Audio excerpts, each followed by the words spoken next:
Good morning. Welcome to the first week of Torts. We've talked about a bit of this when we met on Wednesday, January the 10th, but I wanted to be able to put this lecture together all in one place so that we are starting from the same starting point, right? Because of the weather, we were unable to meet the first day of class, which was actually Monday, January the 8th. When we met on Wednesday, we were trying to go through some of the beginning things for the semester and jump into a lecture. And then Friday, I wanted all of you to meet as a group because I made a group assignment, which was going to take some time for you to review individually a series of videos, and then to review as a group a series of videos, and then to make assignments of roles within the group and kind of get your bearing within that group. And so I want to end this week with at least 2 videos. This is the first of 2 that I will upload. I will send you all the link so that you can review what was planned to be discussed the first week of Torts 1 Spring 2024. Spring 2024, we are going to pick up where we left in the fall of 2023. We're going to pick up Chapter 6 of our course book. Again, our course book is Best, Barnes, Kahn, Fogel, Basic Tort Law, Cases, Statutes, and Problems. That is a Aspen series publication, which means your book should be connected. We have connected quiz so that you can test your knowledge and understanding once we've completed a chapter or a section of a chapter in the book. And we have Practice Perfect, which is another program for Aspen that allows you to test your knowledge prior to going through the course materials. We also have as a resource examples and explanations of torts, which gives a more intimate view and perspective of what the doctrines are that are covered, because like any course book, our course book is going to give you the highlights. What I mean, as an adult learner, you cannot just read the course book and have any realistic expectation that you're going to have any understanding or working practicality when it comes to any of these doctrines, right? You've got to read the course book with explanations, with the case materials, with the opinions of the court, with the lecture notes, with the restatements. Right? It has to be multi-level learning. That's the only way you're going to learn it. You may be able to memorize some things without such a layered structure, but as an adult learner, we're beyond memorization. We're about learning and mastering. So let's get on Chapter 6, Limits of Liability, Duty, Proximate Cause. Let's go. This is what we would have covered on Monday, January the 8th. This is some of what we did cover on Wednesday, January the 10th, in addition to what we should have finished ending this week. We talked about the welcome.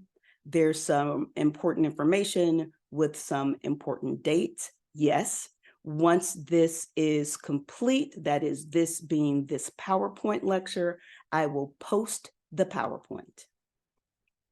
Preliminary matters, we addressed the seating chart. Final exam matters, this was final exam fall 2023. We covered the policy that governs SULC as it relates to the student's ability to review their final exams.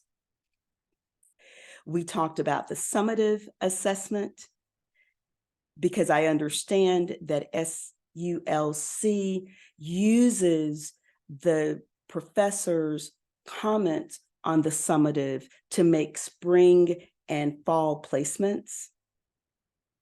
We talked about the grade differential, We spoke about the 1L curve. I gave you my grade differential for fall of 2023. There were 6 A's, which is 10% of the class.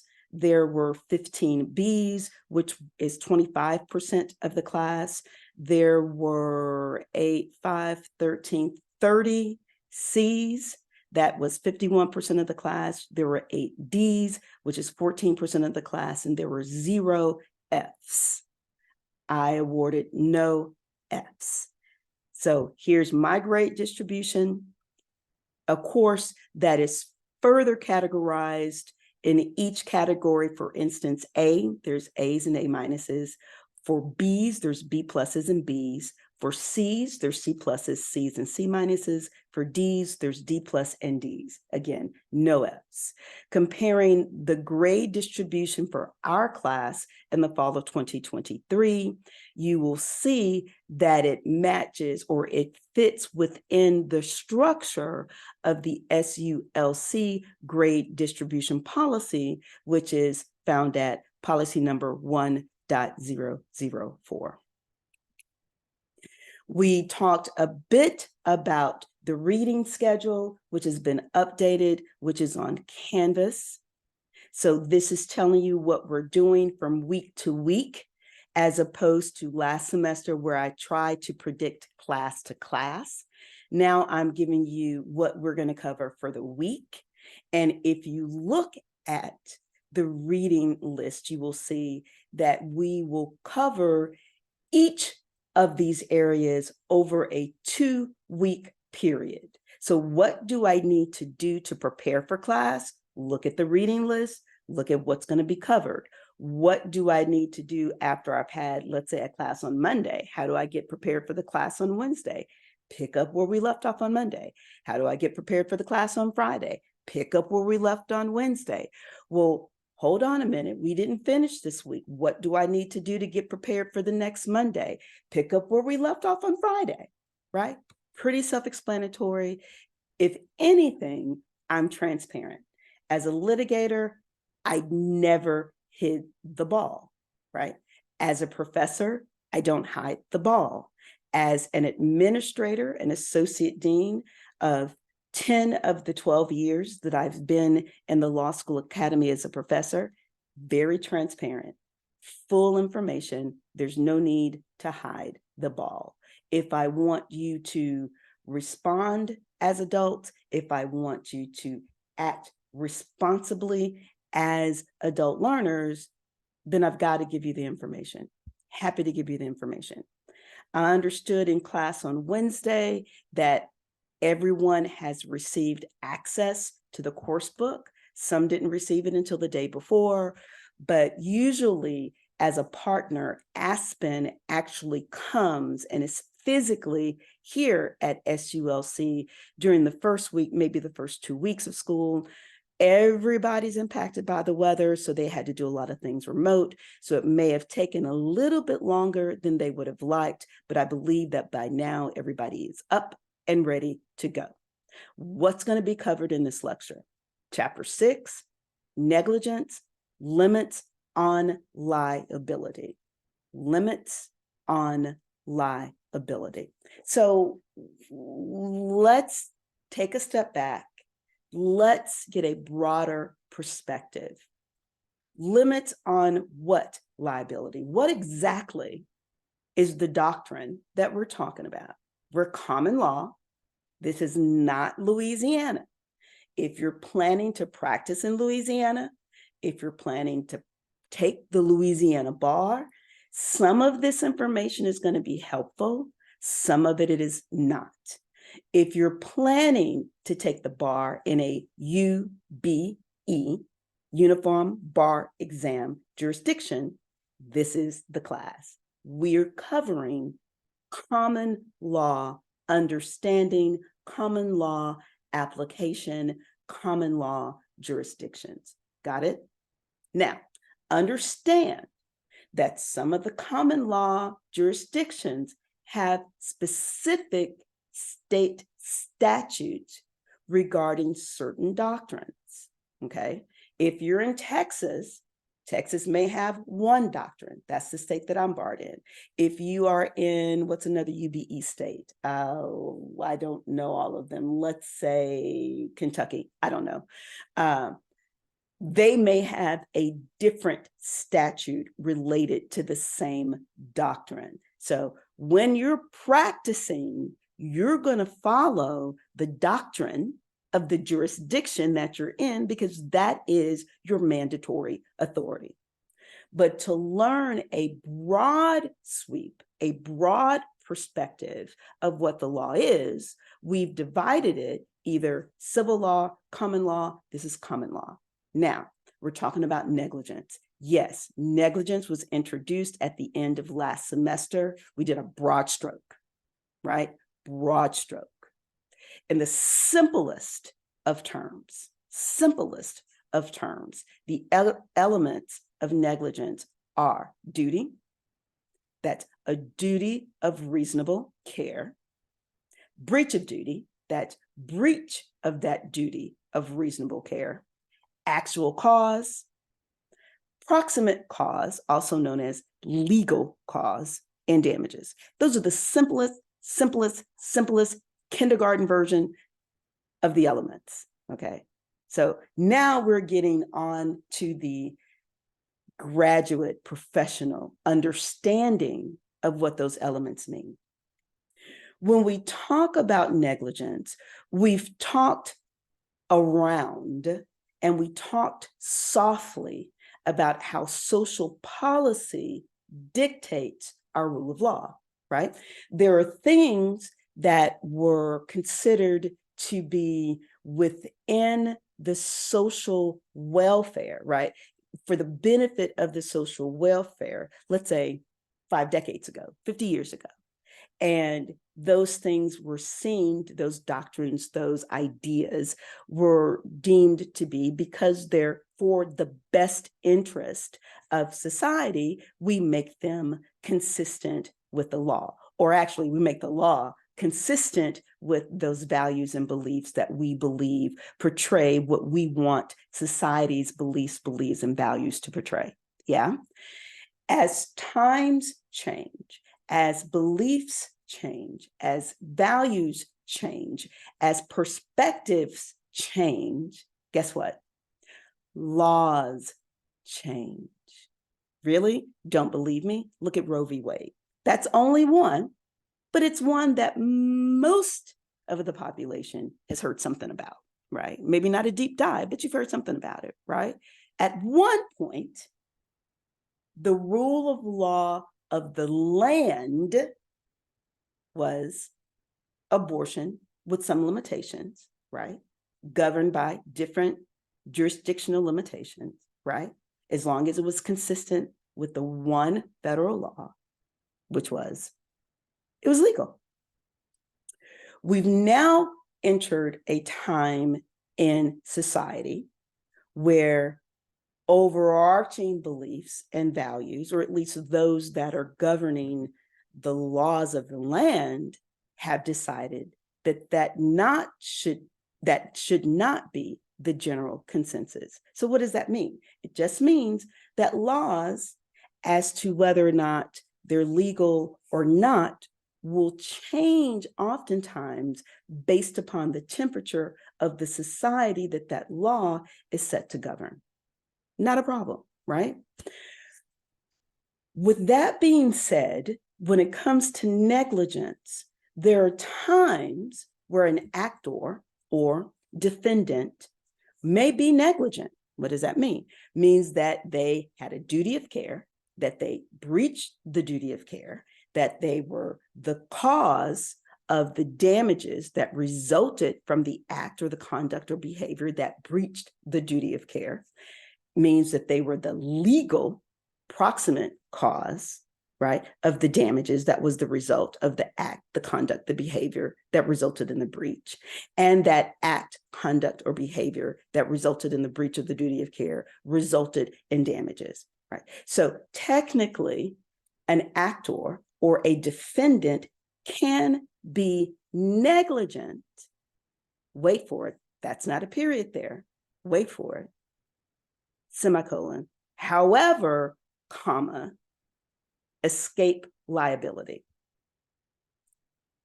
Take a second, take a breath. It is possible for an actor/defendant to be negligent, however, escape liability. That means, yes, your action, your behavior, your conduct breached a duty that you should have kept. That breach is also the proximate cause of the resulting damages. So there's that link, right? But you don't have to pay. I can be negligent and yet still not be liable. What kind of tomfoolery is that, right? If you did the thing that resulted in the damage and it's causally connected, then shouldn't you pay for the damage? Shouldn't you have to make the party whole? Shouldn't you have to make things, quote unquote, right? Right? In layman's terms, shouldn't you, defendant, actor who committed negligence, have to pay? Isn't that justice? Isn't that righteous? Isn't that moral? Right?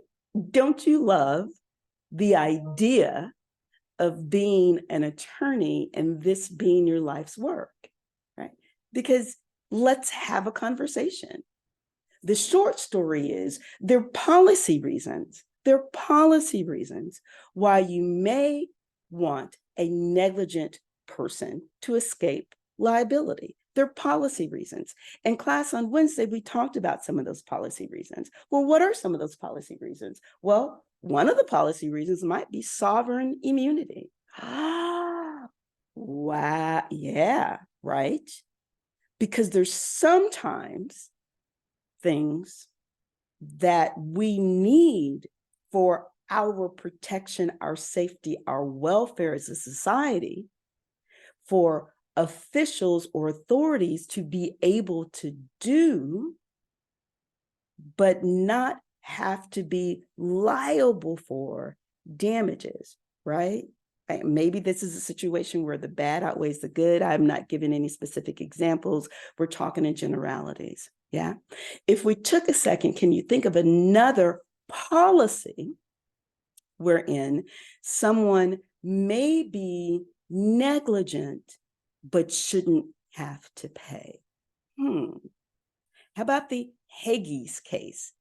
Hegeys, we're going to cover it. That's a perfect example of a defendant who was negligent, right? Had a car accident, they were negligent, the employer via respondeat superior was held liable, right, for the damages to the plaintiff.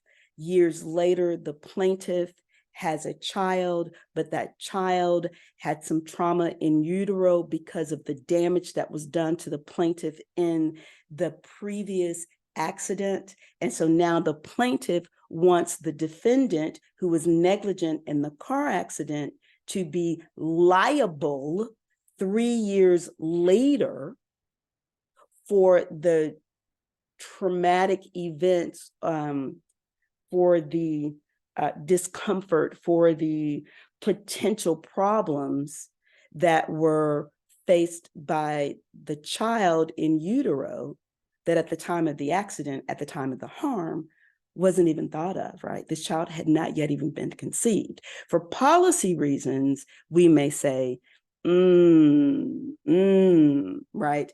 The consequence, the resulting harm may be too far removed from the actual negligent act, conduct, or behavior to hold the defendant liable, right? It would be unfair. it would be unjust. That's just two of lots of policy reasons that we may go forward and say, I've checked that box, check that box, check that box, check that box, check that box, boom, negligent, and still get to an outcome of where the defendant is not liable.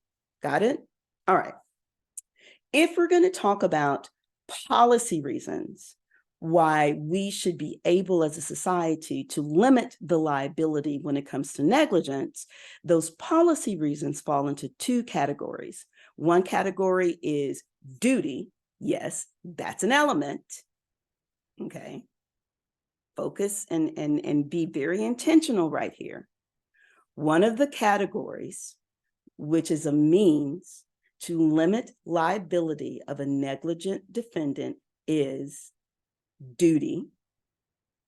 The other category that is intended to limit the liability of a negligent defendant is proximate cause. What are the two categories? If I want to limit liability when it comes to negligence, duty, proximate cause. Both of those are elements? Yes, they are. We talked about both of these at the end of last semester, but we didn't talk about them the way we're going to talk about them now. We talked about pause graph at the end of last semester. We didn't talk about it the way that we're going to talk about it now, right? We briefed pause graph at the end of last semester. We didn't brief it with the focus on what we're going to focus on now. What am I saying to you? Reread pause graph if you haven't already. So as you looked at the reading list and you says, oh, okay, well, I need to get to page 286. Oh, that's pause graph. We read that already. We've read 286 through 293, where duty begins. Hold on a second. We read Haggis. If that was your thought as you looked at the reading list at the beginning of the semester, I ask you to rethink, because I'm going to ask you to reread, because our analysis now isn't a superficial analysis. Not that our analysis was superficial then, but it's going to be a lot more of a deep dive now. And these are the things that you need to understand, because rote memorization isn't going to help you here. Rote memorization is not going to help you here. Do you need to know what the restatements say about duty, breach, actual cause, proximate cause, damages? Absolutely, because that's the rule of law. But as you apply the rule of law, rote memorization is not going to help you. Let's get into the legal analysis. When it comes to duty, we can look at duty two different ways. We can look at duty the way that, when we look at limits of liability, and when we look at pause graph, we can look at it two different ways.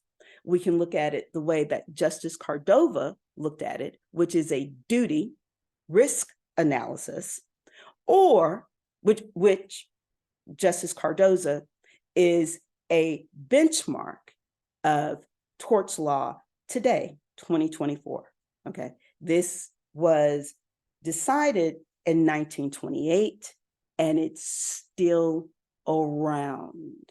Yeah, I've had law students ask, why are we studying things from decades ago? Why are we talking about 1800s? Why are we into cases in 1928? That's so old.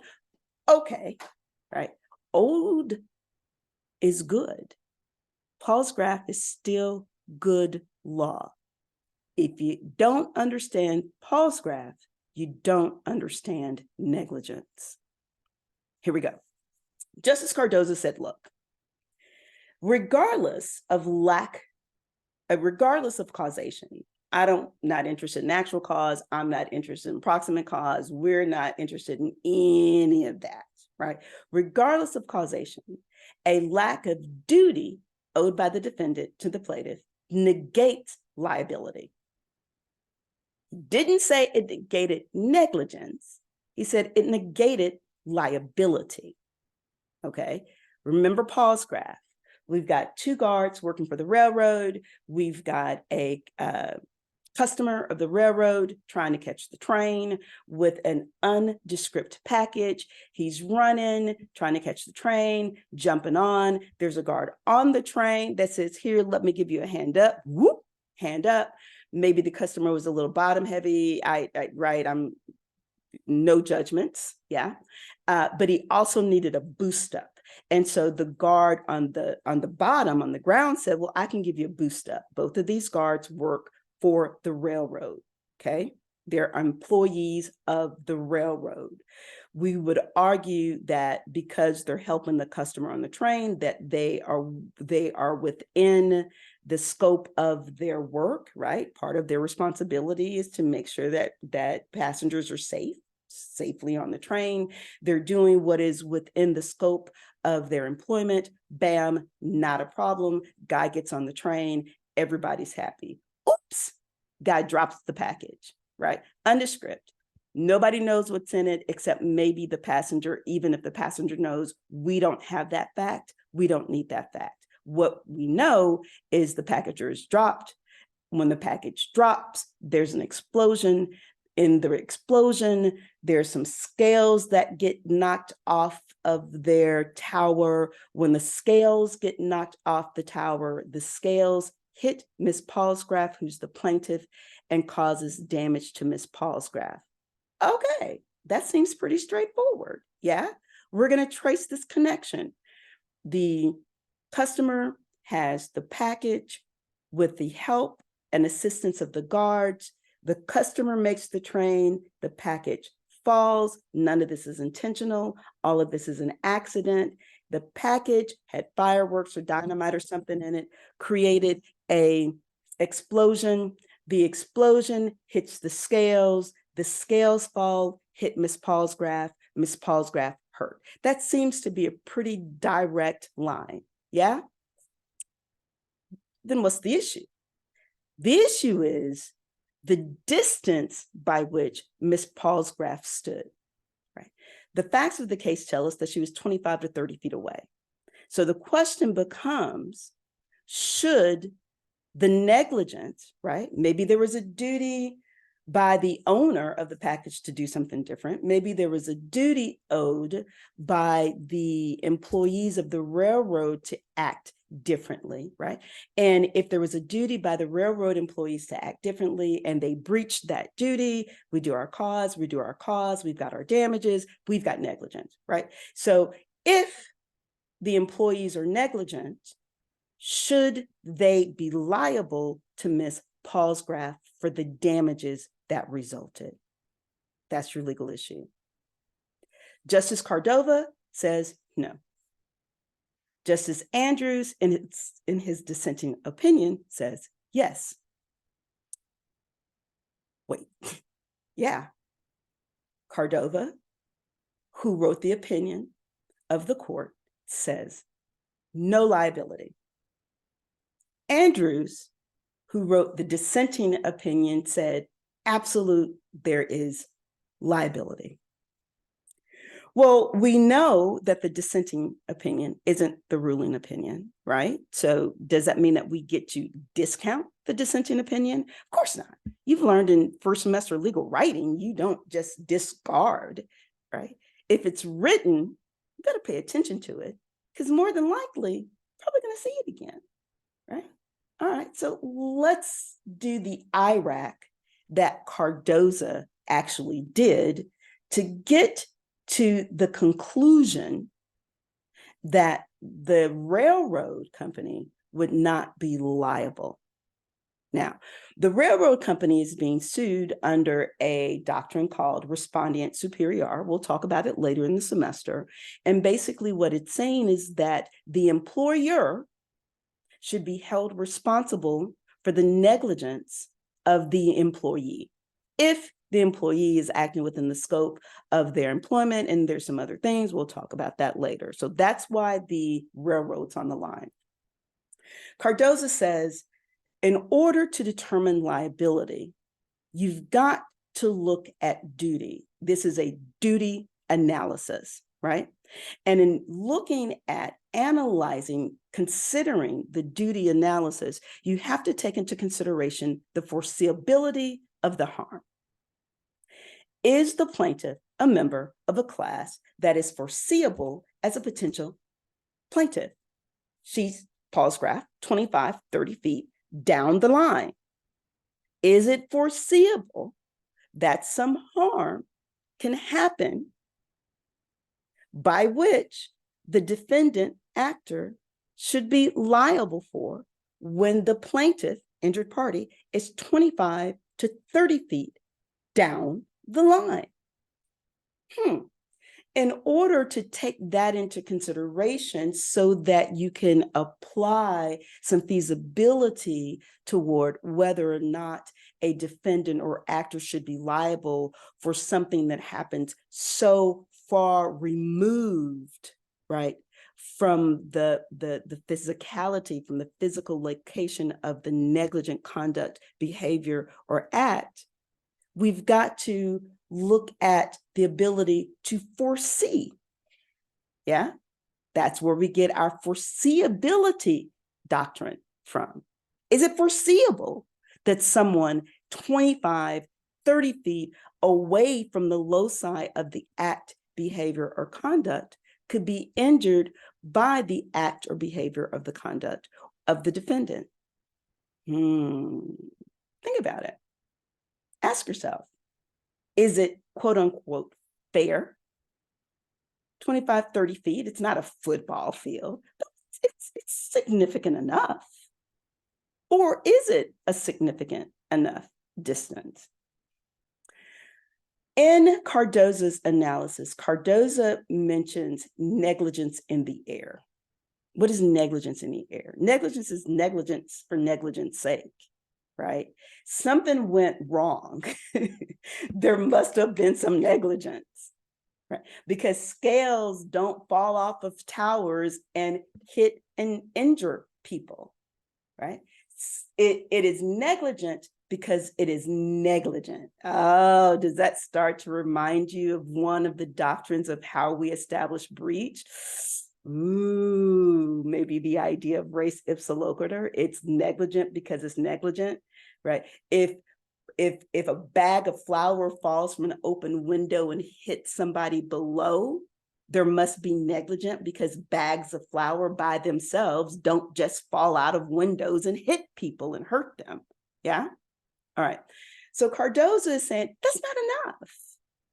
That's not enough. You've got to have more, right? You've got to take into consideration some relationships. You've got to take into consideration some risk. So I'm looking into the future and I'm trying to see risk, right?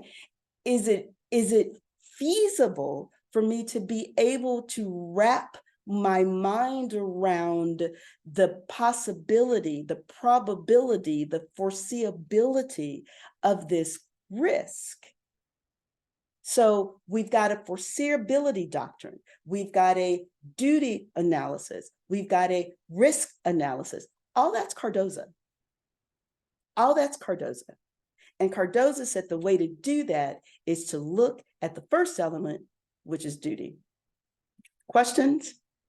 If there's questions, stop the video, write them down, take a moment, think them through. Don't wait to the end when there's lots of questions. Do you see the relationship that Cardozo is placing upon duty, foreseeability of harm, and risk?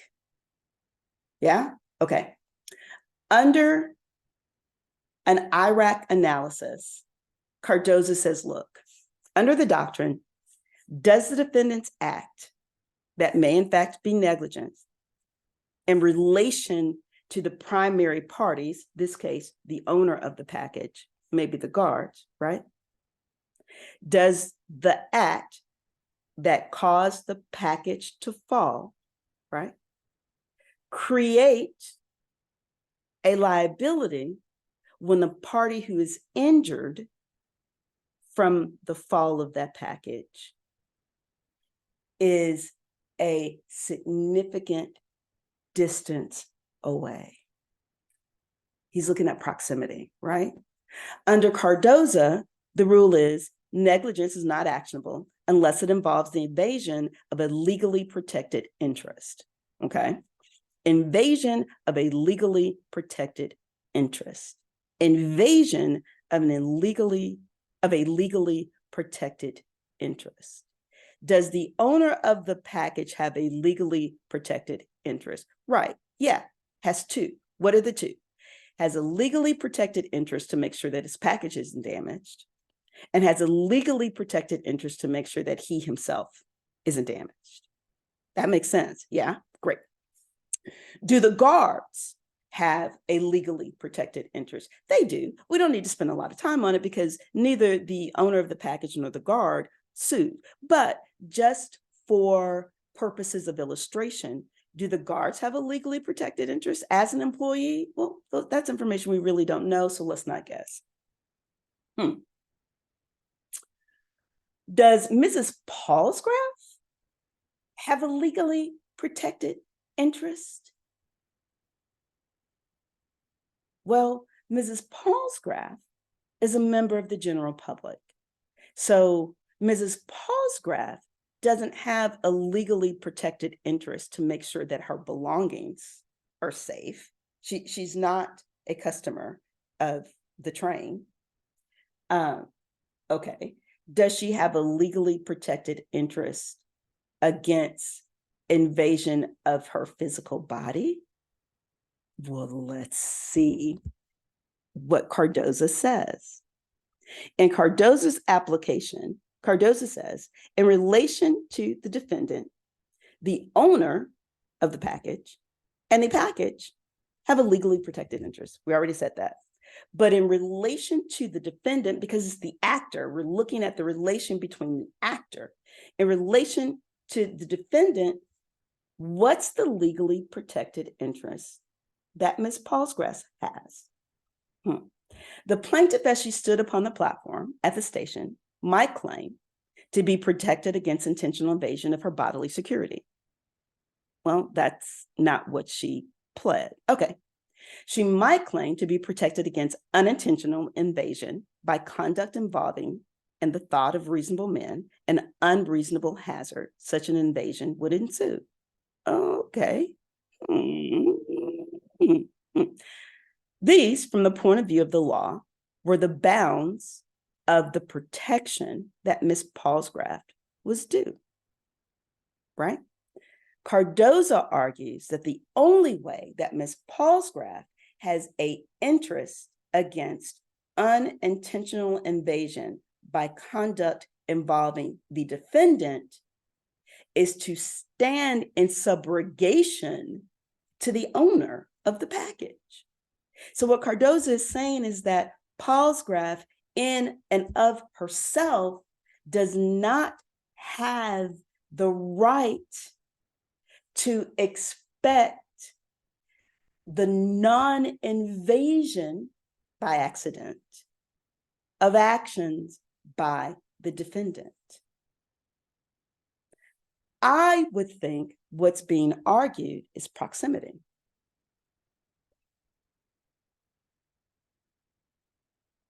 Cardozo says no. What's being argued is foreseeability.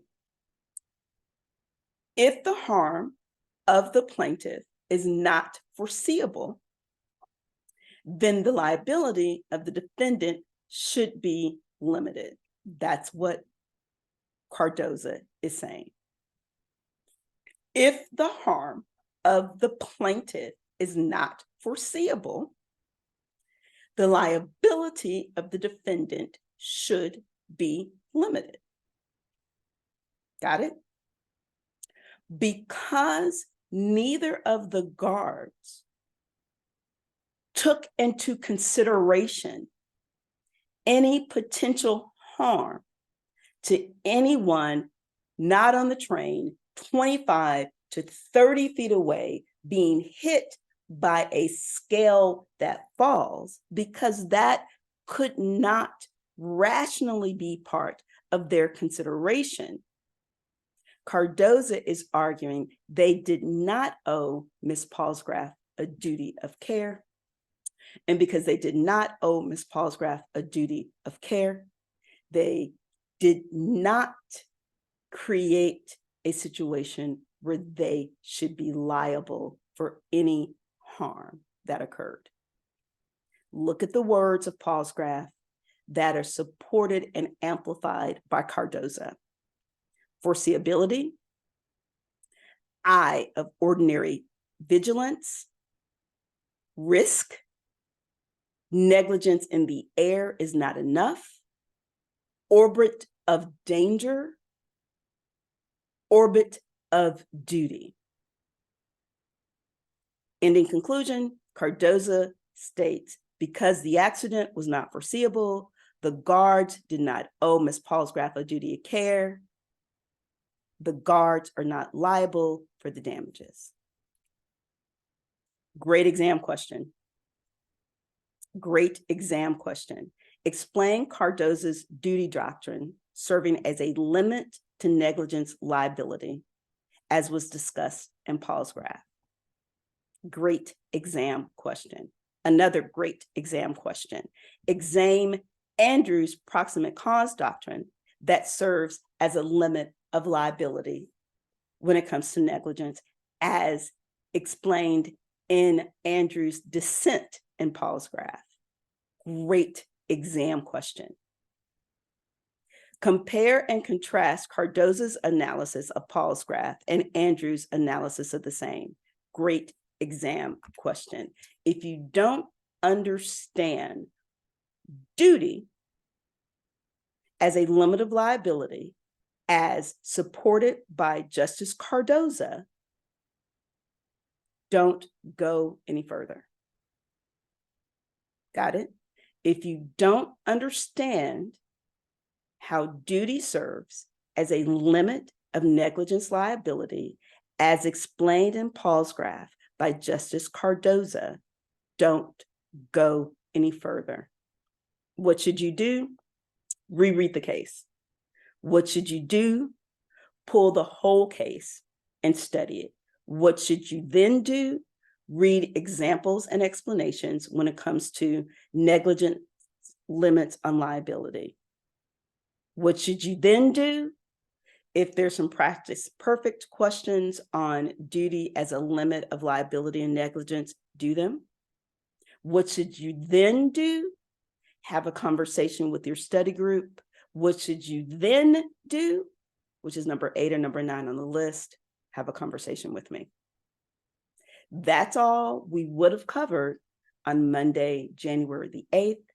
That is where this video is going to end.